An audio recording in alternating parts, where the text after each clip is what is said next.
So yesterday, did you see this thing where Nick Khan came out? Not Nick Khan, Tony Khan came out, and he was discussing the Young Bucks video that they're going to show today?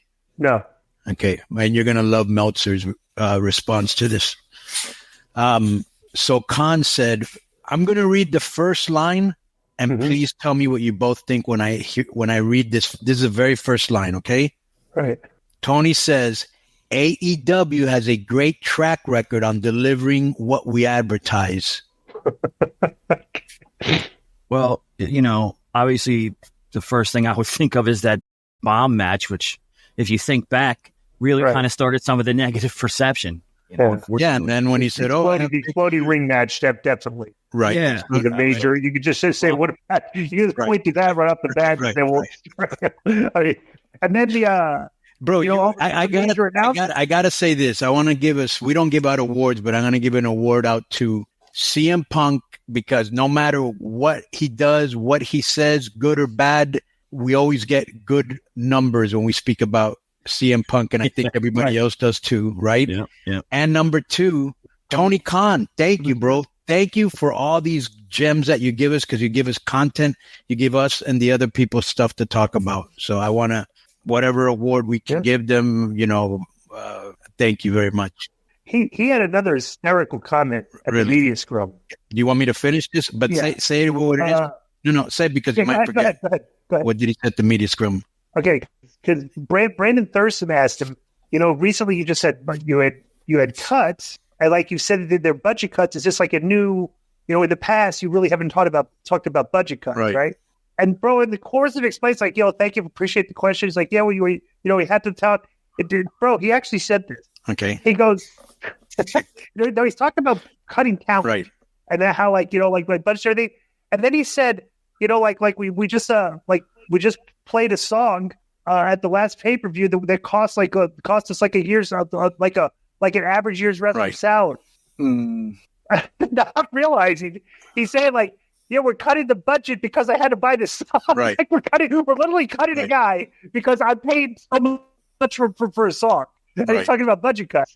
Boy, and not only that, I'm like, dude, not only that, and the number that's being thrown around is $13 million, and I'm sure it's somewhere around there. It cost them $13 million to sign Okada, Monet, and Ospreay. Yeah. I mean, not a year, right? It's got to be over the course of their. Is that $13 million for 1 year? No. For all three of them, so maybe one's making $3 million. No, but that's what I'm saying. $13 million per year combined for the three. Yeah, one could be making $3, the other one $3, the other one $5. Okay. He ain't afraid to have a Ferrari, a Lamborghini, and He's like that Andrew Tate. He's got like 50 cars, folks. Right. He says that, but it really only has 13. But the guy's full of. Yeah. So let me finish this. It says, well, actually, I'm sorry, just to back up that a little bit. Yeah. According to Tokyo Sports, it's Okada's deal itself that is worth $13.5 million in 3 years. Yeah, for 3 years. Yes, 4.5 a year. Well, that's moronic. Insane. So that's without including what he paid on the fact that he didn't pop a rating for them when he debuted. Now, right? Remember, bro? Who would he fight, Joe? Who do you wrestle? You're invested 13.5. Not only have you not got anything back yet, you probably lost something already, right? Because the numbers have gone down. Well, his first match was the 6-man against Pac, Kingston, and Penta, and then he also wrestled Eddie Kingston for the Continental Belt on the 20th of March. All right, but none of them popped a rating. None of them was mainstream news. None of that got a buzz. No. That's my point, bro. You're acting like a mark, because I'll give you an example. Let's say Disco, your favorite sport is football, right? Mm-hmm. And you win the lottery, right? And you're like, I'm going to buy whoever, right? The Falcons. Mm-hmm. And you just start stockpiling players, right? But you don't use them right. You have them on the bench. You know what I'm saying? Like Dan Snyder. My first 7 picks in the draft, I took all quarterbacks because I thought other people wanted them. Right. Like I didn't get in. I drafted all quarterbacks. I did not have no other position, but somebody else wanted them, so I drafted them. So I'm stuck with 7 quarterbacks. I probably have to, and I can't use them all. Right. So, right. So anyway, okay, so finish it. So it says the Young Bucks. Okay, AEW has a great track. Remember the time you said, "Oh, I got really big news," and I was like, "Please don't let it be like the last big news." And it was, "Oh, we're going to London." Right. Okay, big deal is put out a press release. That's not a real big deal. Right. But anyways, it ended up being because they made so much money off of it. But okay, so AEW has a great track record on delivering what we advertise, and it is real footage. The Young Bucks will show backstage footage from All In, most important event. I like how he snuck this in. He is a great promoter. It says, the Young Bucks will show backstage footage from All In, the most important event in AEW history. The world record holder for the most tickets ever sold for any wrestling record. Over 81,035 total. And it was an important night backstage as well. Like, really was important. Okay. Dude, they better, I mean. Why didn't you bring this up when this happened? Okay. Well, it's all in the past now. Everything with the AEW, we can dwell on their mistakes all day long. It's like, dude, I'm not going to do that. I just want to see what they're going to do with this thing going forward. Right. You know? Let me finish what he said and what Meltzer said. The decision to air the footage is based on putting on the best show for AEW. Okay? Why didn't you do that when it first happened? Okay. Right. As well as driving interest for Dynamite and our Dynasty pay-per-view on April 21st. This is real life footage that affected many people, and it will air for the first time on TBS during Dynamite. So obviously, he's saying publicly that whatever is happening here has something to do with Dynasty pay-per-view. Let's see what happens now, right? Okay. What about? I've been seeing. I'm not cutting you off, Joe. Let me just say this. You're right. They've been seeing that they're getting dragged by a lot of people over this. I know, and so I don't probably rethinking what it is that they really trying to get out of this.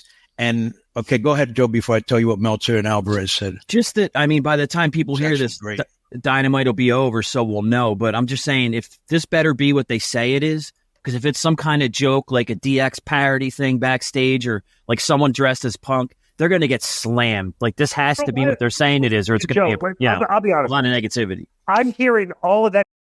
All you got to do is go on Twitter, and there's 95% negative comments about them doing this. Right. And I'm like one of the only guys that said, hey, I'd like to wait and see what they do here before we sure. I mean, because let's be perfectly honest, this is literally the only interesting thing they've advertised for the show for like a month now. Like, let's be honest. I mean, there's a lot of interest in this, unlike any other show they've been doing in a while. Yeah, the only thing that matches it that Monet was going to show up, and she did, right. But I just think here's the problem with AEW right now, and you know how I always say, Disco, when you like somebody, they can do no wrong, and when you don't, they can do no right. Mm-hmm. We've given WWE, because they've given us so much trust that they're going to do the right thing. We give them the benefit of the doubt. Right. He's done has had so many problems and mishaps and whiffs that you don't even give him that benefit. You're like, I hope you don't again. Yeah, you know what I'm saying? Pretty much. I hope that it is something good. I really do. I just don't have that faith in them anymore. Reinstill it in me. You know what I'm saying? It ain't like it's gone forever. So this is what so this is the last thing he says. It's important that the Young Bucks explain the reason why this is relevant going into Dynasty. It should be another must-see part of the great show on Dynamite. Okay, this is what Meltzer says. The idea is to embarrass Punk, right? To show that Punk's a liar and embarrass Punk. However, if they actually do this, the guys doing it are heels, and they don't want to be baby faces. Alvarez says, but they will be total baby faces, which is right. Meltzer says, and Jack Perry's absolutely not supposed to be coming in. If this leads to Jack Perry coming in, but when Jack Perry comes in, it's not supposed to be as a babyface, so I'm confused. But I guess maybe after this airs, I'll be less confused. All right, kick me the Jamaican horns for Baby Boy. Yes. Give me the Jamaican horns and nice. What song is that? Does that? I'm giving it that. Rings a bell. This is interesting. Here's what I'm wondering. Because Meltzer already tipped it. Meltzer knows more about this than you say. because he literally said it's supposed to lead to. He's already that they're going to embarrass Punk. It's supposed to lead to an angle. No, he said it's supposed to lead for an angle for Jack Perry. My question was, I wonder if this was Jack Perry's idea. Him getting choked out, maybe. Unless he, or maybe he was waiting. We don't know what happened. Wait, Konnan, read that again, because I thought Meltzer said Jack Perry is not supposed to return. Yeah, he does say that. Okay, so Jungle Boy's. What's this then? Because Meltzer had a tweet today talking about it's supposed to lead for an angle for Jack Perry. Okay, this is what maybe changed. Which I was like, because I was actually going to quote tweet him and say, "Thanks for the spoiler, Dave." Well, I mean, like, seriously, let me give you the line again. Okay. And Jack Perry is absolutely not supposed to be coming in. But if this leads to Jack Perry coming in, but when Jack Perry comes in, it's not supposed to be as a babyface, so I'm confused. But I guess maybe after this surge, I'll be less confused. Yeah. Right. Well, that's obvious. Everybody's confused because they don't know what they're doing with this. And bro, this is so typical of their fan base and people that watch his show. They try and figure out everything. Just let it play out. I want to see what happens. And everybody, if you thought, everybody wants to be competitive in this. Oh, I told you this wouldn't be late. Everybody's tweeting about this because they want to be the one to say, I told you so. Right. And we have no clue what they're doing. They've announced we're going to air this footage, and everybody's figured it out so they can say, I told you something's going to say something. I'm like, whatever. Just my last thoughts on this. I'm like you. I want to play it out because, all I do is book. And so I like to be entertained. That's why I like to go to the movies, right? Right. So my whole thing is entertain me. Give me something to make me want to come back next week. But here's a big but you've let me down so many times before. That's not what I'm expecting. Right. But I hope it is something cool. Let's do this. Yeah. You have this footage. This would be my idea. Right. Okay. To make it if whatever the physical altercation is, I would put the Batman cartoonish effects into the video. Like, wow, Biff Bam. Right. And that's the Bucks doing that. Like they're making fun of you. Like, yeah.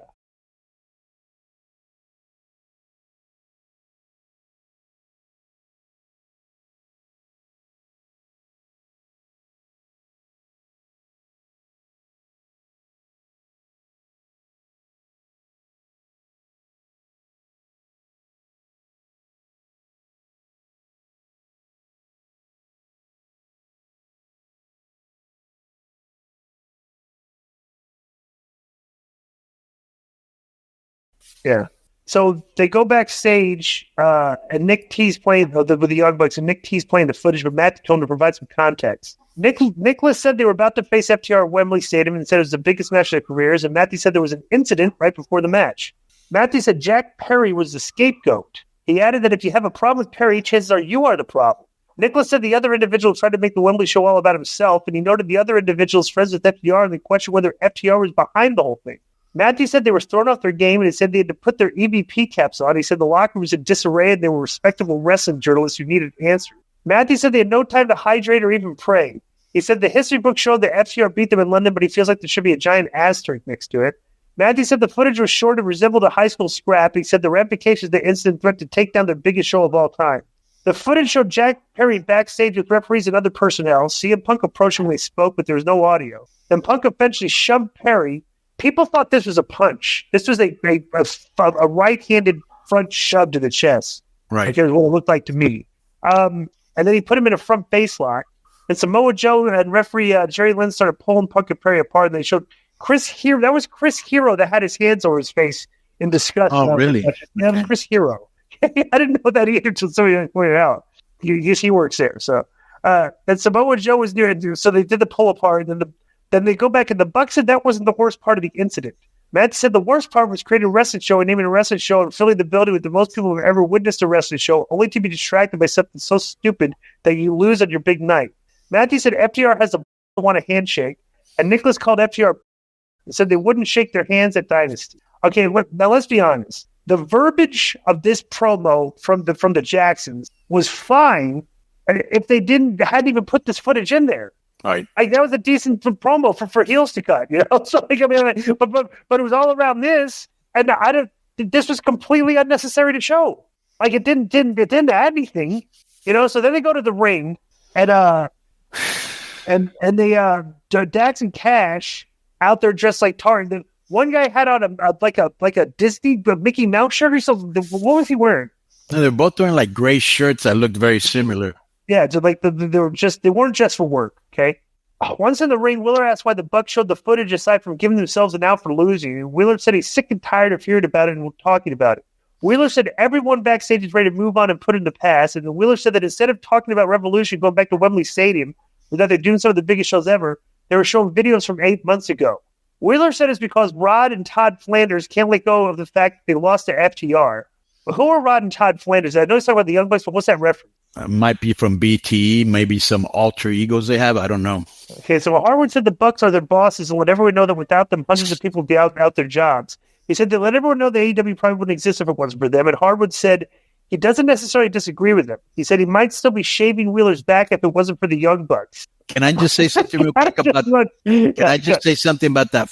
John and Don Flanders or whatever you called them. Rod and Todd Flanders. Right. I know they don't have production meetings, but whoever put this together or maybe in the Young or what, did one of the commentators at least think, okay, I don't know who this is. And maybe the people don't know who it is except the hardcore fans. Let's let them know this is these alter egos they play on BT or whatever it is. So we can be in on the joke. Right. Yeah. Go ahead. So Harvard said they've eclipsed the Young Bucks. Young Bucks is the best tag team on the planet. Harvard said there was a time when the Bucks cared about AEW. He said 3 other letters have taken over, and he said the only thing they care about is especially the EVPs. Harwood said they will continue to build AEW for the future of all pro wrestlers so they have a choice, and Harwood said they are doing it for every fan who spends their money on a ticket to get lost in the drama and action. Harwood, they said they are doing it for those fans. Harwood said the Young Bucks don't want to be part of that AEW. They should take their ball and go home. An FTR chant broke out. Harwood said it's not about Wembley or All Out. He said it's about AEW and an industry that he loves. He says it's about the AEW tag team titles. Harwood said 2 teams will walk in and 1 team will leave as the best in the business and the first ever 3-time AEW tag team champions. And Harwood said they will put the roof on the house that the Bucks just built to blow it off. Okay. The Powell's POV of this whole segment with the interview and the footage and everything. Right. That's what caused all of this? Good Lord. I wouldn't even label that a fight. Anyway, I like the way the Bucks tied it in with their match against FTR, but not enough to feel is justified to relitigate the backstage drama at all in.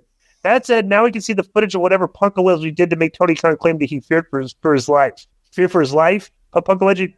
Now we can see the footage of whatever Punk did to make him fear for his life. So whatever. I guess he's asking to see if we get another camera angle. Right. Bro, like I said, these 2 promos were fine, but they didn't need this showing this footage was like completely. I don't know what it did. Nobody knows what it did. It was just like what?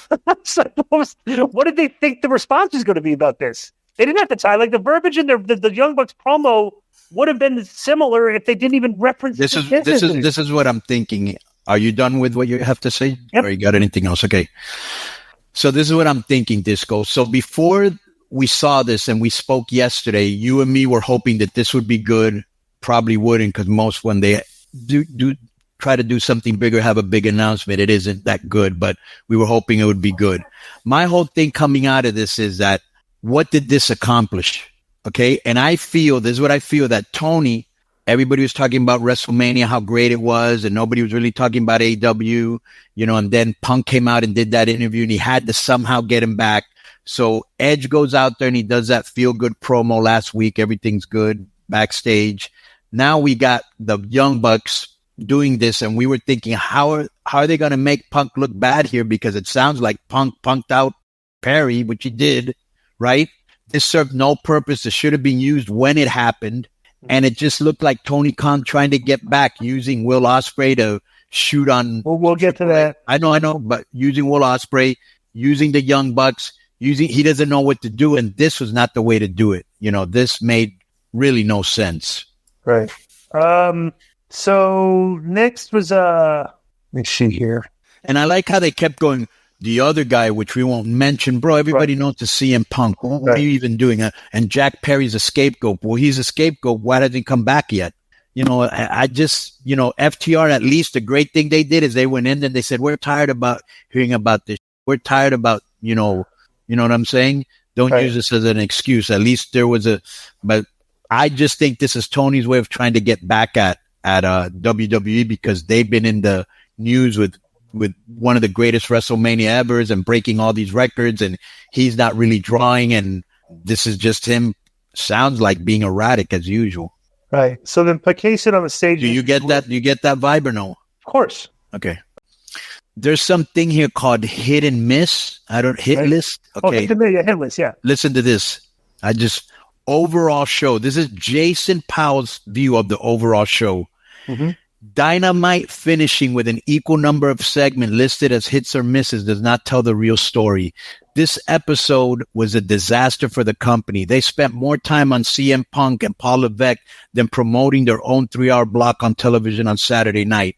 Sure, they announced all 4 random matches for the weekly show that features 4 random matches and was watched by fewer than 300,000 viewers last week, but they couldn't be bothered to push the higher priority Collision or Battle of the Belt special that will follow until the closing seconds of the show.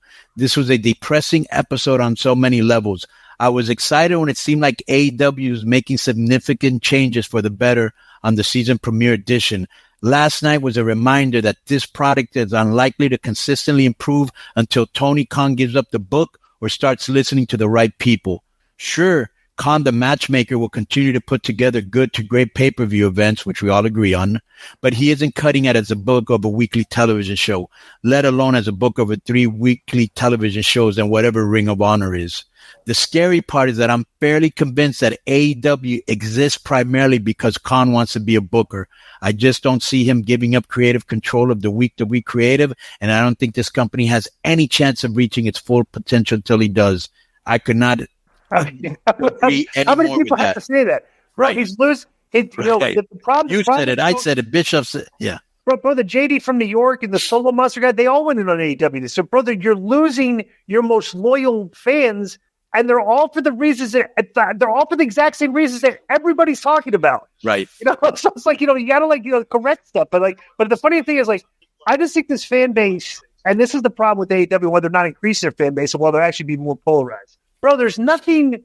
If you talk about people that you want to spend time with or hang out with in real life, right? In real life, bro, there's nothing. There's no person that will rank lower on the list than the arrogant nerd, like the nerdy guy that's arrogant around you, just thinks he knows, thinks right, because he has money. Bro, yeah, that's this fan base. It's very difficult to integrate them into it's difficult to get people to like them. They're unlikable, and they're creating this culture of and you know what? I almost feel like people that disagree with you. I almost feel like this show had a weird vibe and pace to it because they were so worried about clapping back with Nick and what's his brother's name now? I forgot. Nick and Matt. Nicholas and Matt. Yeah, Nicholas and Matthew, and Bruv getting his on Triple H with he got nothing in on him, to tell you the truth, because the guy's having massive success. All right.